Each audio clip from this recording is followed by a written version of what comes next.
Hello everyone, this is Mr. Informal. Finally, after a couple years, we have reached podcast number 100. I am happy that it lasted this long and will still continue. But at the same time, I can't celebrate too much because of the current crisis that we have here in the US of A. But podcast 100, it's something to be amazed, and I'm proud of it, I guess. And as usual, don't forget to add me on Instagram, MisterInformal, and then check out my website, mrinformal.com, mrinformal.com. So, what are the 4 topics in these crises? Well, number 1, Zoom video chat, and I was just talking about this. Number 2, real sneakers. I guess the future of sneakers will be authenticity. Number 3, revenue losses. In this current crisis, I'm sure everybody's taking a loss. Everybody. And then number 4, made in USA. Will there be a resurgence of made in USA items? Will that industry suddenly be back? Not as it was once, but what I mean is, will there be a resurgence because of the current crisis? So I hope you are doing well today in this current crisis that we have with the coronavirus, staying home. I've been basically staying home for the most part, except going by to buy groceries or medicines or pills, all of that. Other than that, that's all I've been doing. Haven't been going out much.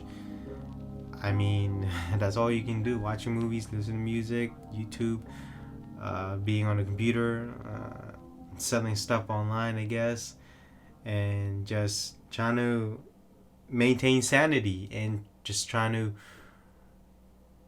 do something to occupy my time instead of thinking I'm inside. But in any case, again, I hope you are doing safe, and hopefully you greet everybody in your circle safe. Say hi to them, because you don't usually see them now. It's a new normal. But let's go ahead and start the podcast, the Mr. Informal 100th podcast. So the video conference, video chat, video call, just as I was speaking about it last week, Zoom, it's been very popular, probably more popular than FaceTime, Instagram calls, all that kind of video apps. And obviously you can have multiple people in there. Anybody can chat with you. It's basically like a group video chat. And it's been on a rise and been used. Obviously, digital data is being used, all that stuff. But at the same time, it's having problems because anybody can just go in there. It's basically, or for the most part, it's public. So anybody can come in there without warnings, without signs. I mean, even if you go private, I'm sure somebody can get in there or hack in there to get in. All kinds of things are happening. And I don't understand it. Why not just? Why do we have to use Zoom? Why not Skype? Why not FaceTime? Heck, why not Google Video or G Video? What Google Allo, whatever it's called. I can't remember. But in any case, there are multiple video conferences apps out there. It doesn't have to be Zoom. Not only that, they're facing privacy accusations. So I'm thinking in my mind, I mean, there are more things to use than Zoom. I guess Zoom is just popular because many people use it, and like sheeps, they follow the herd. And see, this is why I don't really use a lot of third-party video apps, because this is what happens. Your data is compromised. They know where you are, the kind of things you do, so and so. And with this Zoom, anybody can just come in, do whatever, and can just hack their way in, and there's not really much security, and it's hard. I mean, all I'm saying is that there are more video applications out there than just Zoom, and I'm just trying to wonder why this Zoom is so popular. I mean, you can use Facebook. I mean, you can use Skype. I mean, Skype has multiple video conferences that can happen. But, I mean, I'm done with Skype. I'm not even doing that again. But whatever.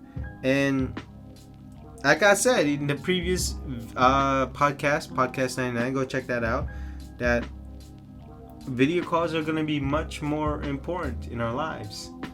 Because we don't get to see the person physically, and so video chat is the way to go. And I think this is when 5G is gonna come in, where the clarity of our video chat is gonna be much better. On to the second topic from hypebeast.com. The title of the article is the feature of sneaker authentication human or technology? So, which is more effective, human or machine? As with many processes today, sneaker authentication raises this complex question with the number of seized counterfeits sneakers increasing at a rapid rate. Question is particularly pertinent back in 2018. So, two major players on either side of the spectrum are Entropy and StockX. And Entropy launched in 2017 with a mission to create an algorithm that can consistently and quickly determine whether a luxury handbag is authentic or fake. The tech company aims to be unbiased third-party authentication resource that does not sell product or host transaction on its own platform. So the algorithm includes self-learning elements that allows to make decisions based on a database of hundreds of shoes that have previously been entered into the system. Entropy's legit check tech is already accurate enough to recognize when a counterfeit shoe is made in the same factory as an authentic Nike shoe, but developers are still adding to its capabilities. I don't know. I mean, I really don't know about this, because can a machine make better judgment than a human? I mean, actually, I shouldn't say judgment. Can a machine analyze a fake or a genuine product better than a human? The only way I could see this is if companies suddenly added barcodes or certain legitimate barcodes to their product. But I don't see this happening. Not only that, you can easily counterfeit that. As long as humans are in the factories, you can easily fake that out. So, the only way to combat this is just buy from the original seller themselves. But the fact is that sometimes the original seller limits it, and suddenly the price goes up, and not everybody can have it. And so, this is why I don't really get mad at counterfeits, because of the stupid idiocy that these brands always do. Look, I know you want to make your product limited edition, but why so high? Not only that, whenever they organize certain lines and they organize certain launch, it's always messy. So I hate that, and I always say, look, you deserve that. You deserve it when your product is counterfeited. And look, I don't think this is gonna be the way to go this year. Maybe in the future, let's say maybe in 5 years. But then again, we never know what's gonna happen in the 5 years, because to me, and here's the thing, and there's a quote in this article. It says, no amount of technology is going to be able to tell you if there's an acceptable manufacturer's defect, if it's a fair has been used, or if it is a really re-release years later. There you go. So there are still setbacks or improvements that these softwares, these algorithms can do much better. But as of right now, it's hard. You can legit check all you want, but I mean, look at the real. They had problems. These so-called authenticators thought that it was real, and then they found out that the buyer found out when they received the item, hey, this is actually fake. So I don't even know what's really going on, because like I said, the only way to me is if I sell something, give me the receipt. Print it out, whatever you gotta do, and print me the receipt. And I want to know if it's legit or not. And to me, if I sell items, I know for a fact it's legit. I have never bought a fake sneaker in my whole life. I don't think so. Hopefully I have not. But it's hard to authenticate sneakers. It's just hard. Heck, it's even harder to authenticate real Louis Vuitton from a fake one, because they're that good nowadays. So I don't know if there's a future of sneakers. I think the future of sneakers will always be design and ergonomics, but maybe this is just an additional feature that the sneaker industry is dealing with. All I know is that, to me, the people who buys these sneakers that are just out there to make money are just resellers. Most of them are just resellers. On the third topic, revenue losses. So basically, the only companies that are making money is if you're groceries, Home Depot, Lowe's, Costco, pharmaceutical companies, Walgreens, Rite Aid, CVS. Basically, any companies who are not in those industries are basically, you are not essential, and so you are losing a lot of money. That means that if we come back to work, the investors are gonna look up and say, whoa, we're not gonna meet our sales goal here for the end of the year. That means a lot of companies will start to revise their general statement. This means that none of any companies out there are not going to make any record profits or even profits. All of them will try to even it up or at least gain during the Christmas time. Heck, there's probably going to be a lot of deals during Thanksgiving. But at the same time, with the revenue losses, lower end employees might not receive the bonus that they might receive at the end of the year, because the excuse will be is that during this crisis that we have, we lost a lot of revenues, we lost a lot of sales, and so, but as you can tell, the top management will always have bonuses at the end of the year. But as usual, the lower end employees will always seem to suffer, and it's too bad. And look, most companies out there will revise their general statement. Heck, even every employees will also revise their outlook for the whole year, meaning, hey, what am I gonna do, how much money am I gonna spend, so we're all gonna change the way our budget will be. And revenue losses, I mean, it's tough.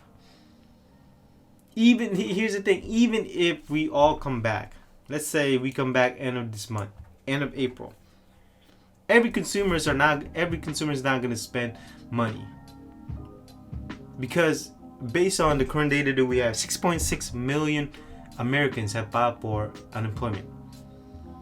So even if we do come back, at May, we're not going to spend money right away, because, well, for one, most Americans don't have the money, don't have the budget to spend money on whatever they want, not need. So it's going to take another month. That means by June, July, the summer season is actually where the consumer is going to start spending. That's the only way I could see this happening, is maybe that's when the economy starts picking back up. And you know what? It might be a good thing. Save them, and this will actually teach us a valuable lesson that you save money, however long it takes. And if you live paycheck to paycheck, that means that, hey, maybe every penny counts. You gotta save money that this next time happens, you are better prepared. But, oh man, for those who lost their job and even lost their life, man, I feel sorry for you, especially the families who lost their jobs. They lost loved ones from this virus. It's tough. I mean, imagine during Christmas. Man, that's tough. On to the last topic, made in USA. So if you watch the recent briefs about the coronavirus in every state, so your governor and mayor speaking about not having enough medical items, and they are complaining that a lot of medical items are made overseas, not made in the great US of A. So I'm bringing this topic because I think there will be a resurgence of made in USA products. This also means that there's going to be a lot of factories that are being made here. Obviously, we have stricter rules and regulations, especially environmental regulations. But at the same time, I think it can be possible as long as you maintain and follow the rules or regulations. And look, don't get me wrong, there's already a lot of items that are being made here in USA, such as food, apparel, certain electronics, certain medical items. But a lot of the medical items that we use are made in overseas. Even hand sanitizers are made in USA. And this crisis also teaches that we're so dependent on overseas products that when this happens, suddenly there's gonna be a bidding war. Hey, we're gonna pay this much just so you can get the item, so and so. And this is going to play in the president's hands because he's been talking about we need jobs here in America. We need to bring them back. So don't be surprised if this happens. And this virus also teaches us that we are America and we should be independent. We should not be going through this. The worst part about it is that these American companies are actually want countries to make bidding wars. And they know that a lot of their items are made in China. And so what the USA is doing is we're going to penalize these companies. They should not be doing this. So, as you know, there was a time when I guess you can say 100% of the goods were made in here. And they weren't proud. I mean, they weren't proud of it. It wasn't, I wouldn't say proud of it. I guess it wasn't as promoted as, hey, it's made in USA. No, I think it was like, okay, we made it here. Big deal. I think it's more like, okay, we got a job. But over time, it was done to NAFTA and also certain trade agreements with different countries, and a lot of goods are suddenly made in overseas, and we're gonna learn from that. So I'm bringing this because I'm asking you, do you see a resurgence in made in USA products? I say I do. Suddenly there's gonna be a lot more items that will be made in USA. And should we be good with that? I say we should, because now we're bringing more jobs in, and we're having a lot of items being made here, and it's actually much more easier to return too. If it's made here, then at least you know where it's coming from and you know who's benefiting from it. So it's a good thing, and hopefully we don't go through this again. And I'm just hoping that a lot more jobs, and suddenly it could also help a lot more Americans. And so that basically it for the podcast 100. I thank you for listening to this 100 episode of the Mr. Informal podcast. I wish I could be more happy and enthusiastic, but I mean, we're all inside. We can't do much. So, I mean, I want to celebrate as much as I can, but I just can't. So it's short-lived. But anyways, thank you for listening to the Mr. Informal podcast. Don't forget to add me on Instagram MISTERINFORMAL. And then check out my website, mrinformal.com, MRINFORMAL.com. And look up for my online store. I'm going to have some items in there. And so I will see you in the next podcast. Bye-bye.